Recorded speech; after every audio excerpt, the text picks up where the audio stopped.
हमारी पार्टी तैयार है। ये हानी बिल्लू की तो अभी नींदें ही नहीं पूरी हुई। क्या हुआ हानी, सो रही हो?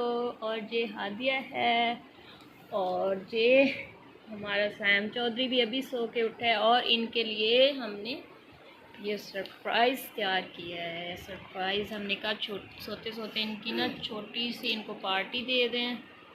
ये देखें, आए आप भी हमारे साथ शामिल हो खाने में।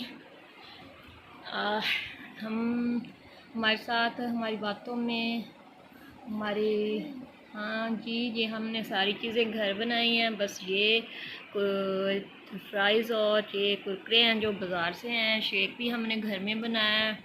और हमने सोचा कि साइम चौधरी सो रहा है तो उसको सोते सोते में पार्टी दे दें। तो साइम को शर्म बहुत आती है, इसलिए ये ना कैमरे के सामने नहीं आता बिल्कुल भी। और ये बिल्लू जो है, इसकी तो नींद